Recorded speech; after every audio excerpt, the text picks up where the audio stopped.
பணிவான வணக்கங்களை தெரிவித்துக் கொள்கிறேன். இந்து மதத்தை சனாதனம் என்பது எப்படி சீரழித்தது வரலாற்றில் நாம் பார்க்கின்ற போது, இந்து மதம் என்பது வேறு, சனாதனம் என்பது வேறு.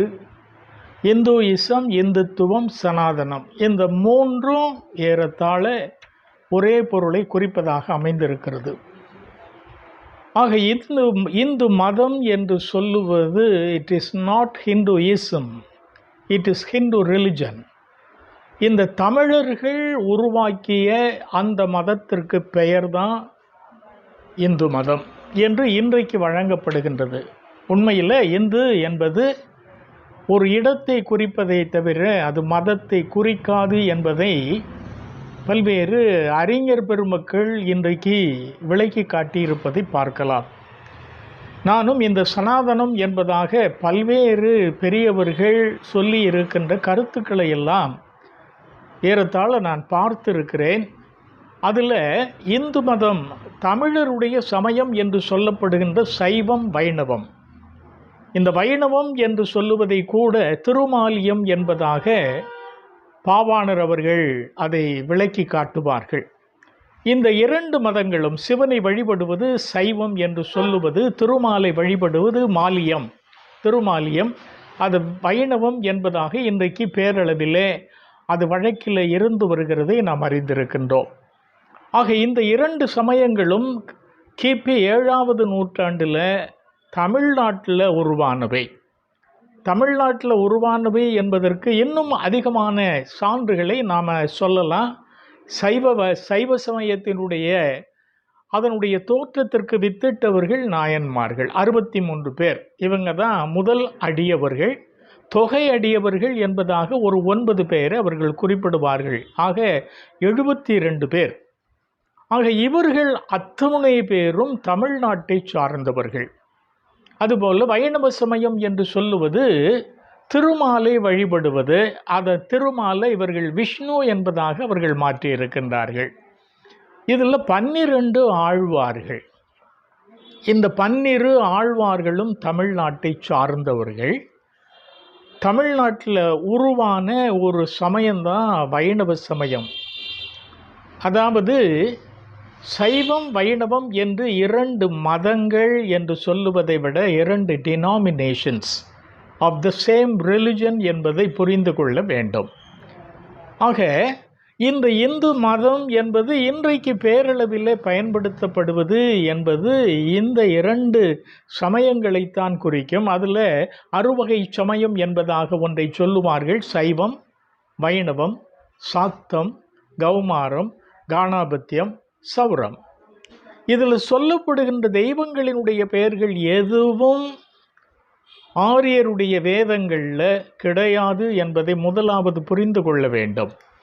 இந்த ஆரியர்களுக்கு என்று ஒரு மதமே கிடையாது. இதுதான் வரலாறு. ஆனால் இவர்கள் இந்த சனாதனம் என்கின்ற ஒரு சொல்லை வைத்து கொண்டு இன்றைக்கு ஏராளமான குழப்பங்களையும் அரசியலிலே பல சிக்கல்களையும் ஏற்படுத்தி கொண்டு வருகின்ற அந்த சூழ்நிலையை நாம் பார்க்கலாம். எந்த இடத்திலாவது சனாதனம் என்பது ஒரு மதத்தை குறிக்கின்ற பெயராக வருகிறதா? இதற்கு இந்த சனாதனிகள் பெயர் அவர்கள் விளக்கம் சொல்ல வேண்டும். திருவள்ளுவருக்கு காவி உடை போட்டுவிட்டால் அவர் சனாதனி ஆகிவிடுவாரா? ஒருவர் பதிவு போட்டிருக்கின்றார், சங்க இலக்கியங்களிலே சனாதனத்தினுடைய வேர்களெல்லாம் இருக்கிறது என்பதாக. இன்னொரு அம்மையார் அவர்கள் இப்பொழுது அண்மையில் அவர்கள் போட்டிருக்கின்றார்கள், மதமாற்றத்திற்கு எதிராக போர் தொடுப்போம். முதலாவதாக இந்திய மண்ணிலே இந்த மத மாற்றத்தை செய்தவர்கள் பிராமணர்கள். அவர்கள் வைதீக அந்த வழிபாட்டில் இருந்து சைவம், வைணவம் என்கின்ற மதத்திற்கு முதலாவதாக மாறியவர்கள் அவர்கள்தான். அவர்கள் இன்றைக்கு சொல்லுகிறார்கள் இந்த மத மாற்றத்தை தடை செய்ய வேண்டும். ஒரு 7-8 மாநிலங்களில் இந்த மத மாற்ற தடை சட்டம் என்பதாக வந்திருக்கிறது. இந்திய அரசியலமைப்பு சட்டத்தின்படி ஒரு மனிதன் அவன் விரும்புகின்ற எந்த மதத்தையும் அவன் பின்பற்றி கொள்ளலாம். இன்றைக்கு நாம் பார்க்கின்ற போது தமிழ்நாட்டில் ஏராளமான மக்கள், இந்திய நாட்டில் ஏராளமான அரசியல்வாதிகள் தாங்கள் சார்ந்திருக்கின்ற ஒரு கட்சியிலிருந்து வேறு ஒரு கட்சிக்கு அவர்கள் மாறுகிறார்கள். அது அவர்களுக்கு அடிப்படை உரிமையாக கொடுக்கப்பட்டிருக்கிறது போல ஒரு மனிதன் தன்னுடைய சொந்த கோட்பாட்டிலே இருந்து அதை மாற்றி வேறு ஒரு கோட்பாட்டிற்கு அவர் செல்லுவதில் என்ன தவறு இருக்கிறது? ஒரு தவறும் கிடையாது. கட்டாய மதமாற்ற தடை சட்டம் என்பதாக இவர்கள் ஏராளமான பகுதிகள், இதெல்லாம் சனாதனத்தினுடைய கொடுமைகளிலே ஒரு பகுதி என்பதை புரிந்து கொள்ள வேண்டும். அடுத்தது, இந்த சைவம் என்பது கிபி 7வது நூற்றாண்டில் தான் அது உருவானது. அதற்கு மூல காரணம் வைணவமும் அதுவும் 7வது நூற்றாண்டு தான். இது பக்தி இயக்கத்தினுடைய எண்ட் ரிசல்ட், பக்தி இயக்க வளர்ச்சியினுடைய அந்த முதிர்ச்சியினுடைய வெளிப்பாடாக வந்தது தான் சைவம் வைணவம் என்கின்ற 2 சமயங்கள். இப்போ சைவ சமயத்தை அதில் அடிப்படையாக பார்க்கின்ற போது கிபி 12வது நூற்றாண்டிலிருந்து 14வது நூற்றாண்டுக்கு உட்பட்ட இடைப்பட்ட காலங்களில் சைவ சித்தாந்தம் என்கின்ற ஒரு புதிய ஒரு கோட்பாடு, சைவ சமயத்திற்கு என்று ஒரு கோட்பாட்டை, அந்த மத நம்பிக்கையை அவர்கள் தெளிவாக அவர்கள் வரையறுத்து வைத்திருக்கிறார்கள். இது சந்தான ஆசாரியர்கள் என்பதாக ஒரு 14 பேர் சொல்லப்படுகின்ற அந்த பகுதிகளை எல்லாம் நாம் பார்க்கலாம். இப்போது இந்த சனாதனம் என்பது எந்த இடத்திலாவது, எந்த நூலிலாவது, எந்த கல்வெட்டிலாவது அது ஒரு மதத்தினுடைய பெயராக குறிக்கப்படுகிறதா என்றால் இல்லை. நான் போன பதிவிலே நான் சொல்லியிருந்தேன், இந்த சனாதனம் என்பது அதாவது ஒரு சமஸ்கிருத சொல். சமஸ்கிருத மொழியே கிபி 2வது நூற்றாண்டில் தான் அரும்பத் தொடங்குகிறது. பொதுமக்களினுடைய மொழியாக அது மாற்றம் பெற வேண்டும் என்று சொன்னால் கிட்டத்தட்ட ஒரு 5 அல்லது 6 நூற்றாண்டுகள் ஆகியிருக்க வேண்டும். இன்றைக்கு நமக்கு கிடைத்திருக்கின்ற இந்த வேதங்கள், ஆரியருடைய வேதங்கள் நாடோடி பாடல்களாக இருந்தவை. பாபா சாஹேப் அம்பேத்கர் அவர்கள் இந்து மதத்தின் புதிர்கள் என்கின்ற ஒரு நூலை அவர்கள் எழுதியிருக்கின்றார்கள். தமிழிலே அது இன்றைக்கு கிடைக்கிறது. ஒவ்வொரு தமிழனும் இதை வாசித்து அதை உண்மையை புரிந்து கொள்ள வேண்டும். அதில் ஏராளமான கருத்துக்களை அவர் சொல்லுகின்றார். இந்த வேதங்கள் அபௌர்ஷேயம் என்பதாக சொல்லப்படுவது. அபௌர்ஷேயம் என்றால் யாராலும் எழுதப்படாதது. இப்போ யாராலும் எழுதப்படாதது என்று சொல்லுகின்ற இவர்கள் அதை எழுதிய ஏராளமான முனிவர்களுடைய பெயர்களை எல்லாம் அதில் குறிப்பிட்டு சொல்லுகிறதை பார்க்கலாம். இன்னொன்று, இந்த சனாதனத்திற்கு அடிப்படையாக மீமாம்ச சூத்திரம் என்பதாக சைமினி அவர்கள் எழுதியிருக்கின்ற ஒரு நூல் ஒன்று உண்டு, சூத்திர வடிவிலே அமைந்திருக்கிறது. அதில் பிராமணர்களுக்கு ஏற்றம் கொடுப்பதற்காகவே அது செய்யப்பட்டிருக்கிறது. அவர்கள் இந்த மீமாம்ச சூத்திரத்தில் இந்த வேதங்களை கடவுளெல்லாம் செய்யவில்லை, கடவுளுக்கு உருவம் கிடையாது, அவருக்கு வாய் கிடையாது, அவருக்கு அன்னம் கிடையாது, அவருக்கு பல் கிடையாது, அப்போ எப்படி தன்னுடைய வாயினுடைய வார்த்தையினால் இவற்றையெல்லாம் சொல்ல இருக்க முடியும் என்பதாக சொல்லுகின்றார்கள். இது ஒரு நிலை. இப்போ இந்த ஆரியருடைய வேதங்களுக்கு முதலில் முதன்மை கொடுத்தார்கள். அப்புறம் பின்னால் வருகின்ற காலகட்டங்களில் ஸ்மிருதிகள் என்பதாக எழுதப்பட்டிருக்கின்ற அந்த நூல்களுக்கு இவர்கள் ஏராளமான முக்கியத்துவத்தை கொடுத்து விட்டார்கள். அப்போ இந்த வேதங்கள், ஆரியருடைய வேதங்கள் இந்த ஸ்மிருதியினுடைய தோற்றத்திற்கு பிற்பாடு புறந்தள்ளப்பட்டு விட்டன என்பதாக பார்க்க வேண்டும். அடுத்தது, இந்த ஆரியர்கள் ஆரண்யகங்கள் என்பதாக பல நூல்களை அவர்கள் எழுதியிருக்கின்றார்கள். இந்த ஆரண்யகங்கள் என்பது எதை குறிப்பிடுகிறது? இந்த சமய சடங்குகளை, மத சடங்குகளை இயற்றுவதற்கு ரித்விக் என்று சொல்லப்படுகின்ற அந்த சடங்கினை இயற்றுகின்ற ஒருவர் தேவைப்படுகின்றது. அது யாருக்கு கொடுக்கப்படுகிறது? பிராமணர்களுக்கு கொடுக்கப்படுகின்றது. இவர்கள் எப்படி இந்த மதத்தை அடிமைப்படுத்துகிறார்கள் என்பதை புரிந்து கொள்ள வேண்டும். வைதீகம் என்பது மதம் அன்று, சமயம் அன்று, அது வழிபாடு. அந்த வேதங்களில் எந்த விதமான கடவுளருடைய தமிழ் கடவுளருடைய பெயர்களும் அதிலே கிடையாது. சிவன், சக்தி, திருமால், முருகன், பிள்ளையார், அதுக்கப்புறமா பார்க்கிறது ஐயப்பன். இந்த பெயர்கள் அதில் வருகிறதா? சக்தி என்கின்ற வழிபாடு என்பது பின்னால் பார்க்கின்ற போது இவர்கள் காளியினுடைய வழிபாடு, துர்க்கையினுடைய வழிபாடு என்பதாக மாற்றுகிறார்கள். தமிழ் முருகனை அவர்கள் சுப்பிரமணியன், பிராமணனுக்கு ரொம்ப வேண்டியவன், நெருக்கமானவன் என்பதாக அந்த பொருள் அவங்க எழுதுகிறாங்க. சிவனுக்கு சூத்திர கடவுள். அதுக்கப்புறம் விஷ்ணு என்று சொல்லப்படுகின்றதில் வியூகம் என்பதாக ஒரு கொள்கை இருக்கின்றது. நான் உங்களிடத்தில் பேசுகின்ற இந்த கருத்துக்கள் எல்லாமே ஆய்வினுடைய அடிப்படையிலே சொல்லப்படுகின்ற கருத்துக்கள். இந்த கருத்துக்களை சனாதன தர்மத்தை பற்றி பேசுகின்ற யாருமே இது குறிப்பிட்டதாக எனக்கு தெரியவில்லை. அவர்கள் அதை வெளிப்படுத்துவார்கள். அதிலே இருந்து நானும் சிலவற்றை கற்றுக்கொள்ள வேண்டும் என்பதாக நான் ஆர்வத்தோடு பலவற்றை பார்த்து வந்திருக்கின்றேன். ஆக இந்த ஆரியருடைய வேதங்கள் என்று சொல்லப்படுவது வெறுமன குப்பை என்பதாக பாபா சாஹேப் அம்பேத்கர் அவர்கள் தன்னுடைய நூலிலே எழுதியிருக்கிறதை நாம் பார்க்கலாம். அதில் பர்ஜன்யு, இந்திரன், வாயு, குபேரன், உஷஸ், இப்படி பல்வேறு பெயர்கள் இருக்கின்றன. எந்த இடத்திலாவது முருகனுடைய பெயரோ, முருகனை அவர்கள் சுப்பிரமணியன் என்று மாற்றியது போல பிள்ளையார் அவர்கள் கணபதி என்பதாக மாற்றியிருக்கின்றார்கள். ஆக இந்த வேதங்கள், இந்த சனாதனிகளினுடைய அடிப்படையான நோக்கம் என்பது இந்திய மக்களினுடைய ஆன்மீக விடுதலை என்பதை முழு மையமாக கொண்டு இலங்கவில்லை. தமிழ் மக்கள் தயவு செய்து நீங்கள் புரிந்து கொள்ள வேண்டும். தமிழருடைய மதம் என்பது வேறு. சிவனுடைய கோயில்கள், தமிழர்கள் உருவாக்கி இருக்கின்ற இந்த கோயில்கள் முழுவதும் கிட்டத்தட்ட 275 கோயில்களில் 250க்கு மேற்பட்ட கோயில்கள் தமிழ்நாட்டில் இருக்கின்றன. அதுக்கப்புறமா வைணவர்களுடைய திருப்பதிகள் என்று சொல்லப்படுகின்ற 108 திருப்பதிகளில் 98 திருப்பதிகள் தமிழ்நாட்டிலே அமைந்திருக்கின்றன.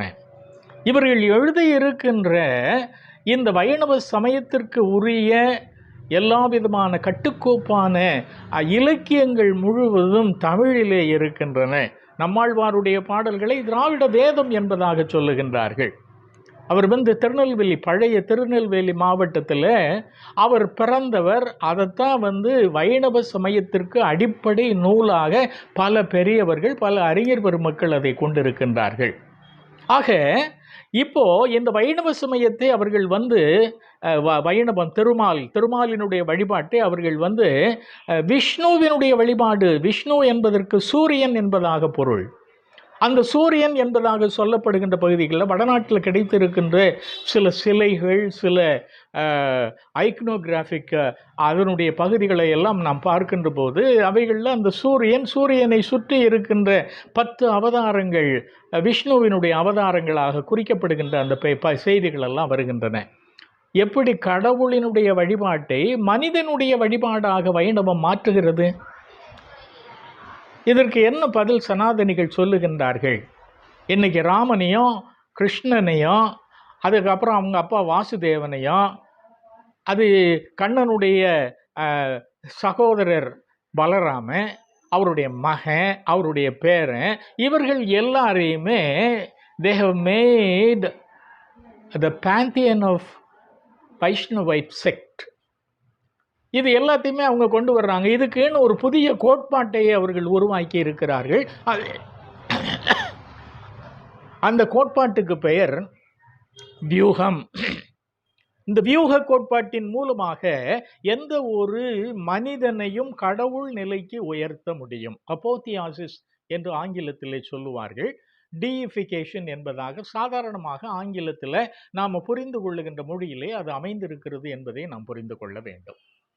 அப்போது அதே போல் பின்னால் சைவ சமயத்தில் நீங்கள் பார்க்கின்ற போது தமிழருடைய சமயம் அது அன்பு சமயம். சிவன் என்பதற்கு அன்பு என்பது பொருள்.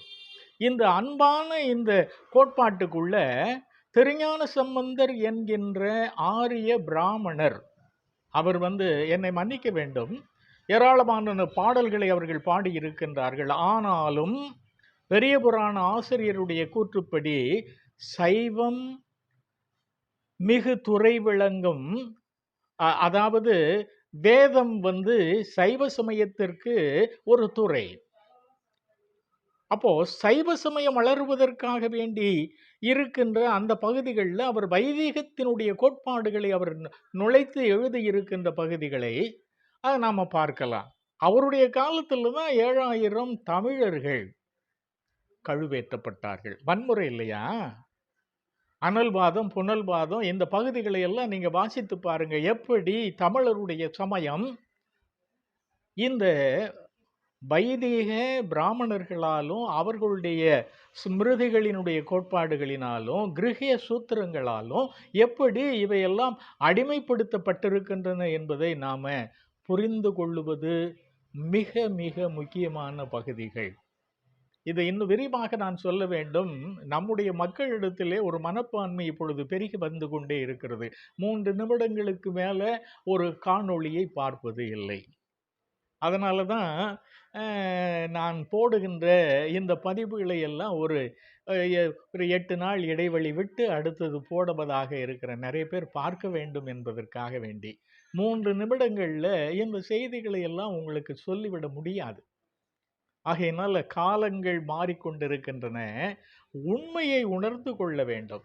சனாதனத்திற்கும் தமிழர் சமயத்திற்கும் தொடர்பே கிடையாது. சரிதானே? அதுதான் நான் சொல்றேன். சனாதனம் என்பது எந்த இடத்திலாவது மதம் என்கின்ற ஒரு பெயரில் ஆளப்பட்டிருக்கின்றதா? அவர்களுக்கு என்று ஒரு நூல் இருக்கிறதா? சனாதனத்திற்கு என்று ஒரு கடவுள் இருக்கிறாரா? பகவத்கீதையில 2 இடங்களிலே சனாதனம் என்கின்ற அந்த சொல் வருகிறதை தவிர சனாதனம் என்கின்ற மதம் வரவில்லை. அதுவும் சத்தியம், தூய்மை, வாய்மை, அன்பு என்கின்ற பொருள்ல தான் அது வருகிறது. இதையெல்லாம் சொல்லுகின்ற அந்த பகவத்கீதையில சதுர்வர்ணியம் 4 சதுர்வர்ணங்களையும் என்ன செய்தேன், நானே உருவாக்கினேன் என்பதாக அவர் எழுதுகின்ற அந்த பகுதிகள் எப்படி பொருந்தி வரும்? அது எப்படி மதத்திற்கு பொருந்தி வரும்?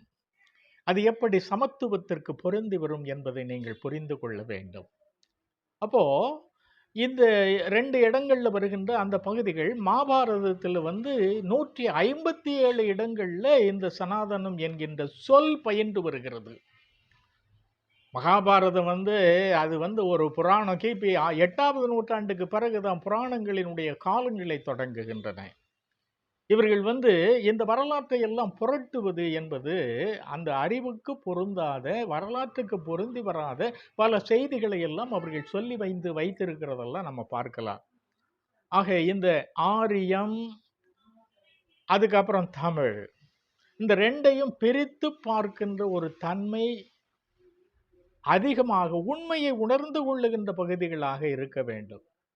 அப்போ இந்த சனாதனிகள் தமிழர் மதத்திற்குள்ளாக வருகின்ற போது தமிழர் மதத்திலே இருக்கின்ற பகுதிகளை, அதனுடைய தூய்மையை கெடுப்பதாக பல பகுதிகளை அவர்கள் எழுதி வைத்திருக்கிறதை நாம பார்த்திருக்கலாம்.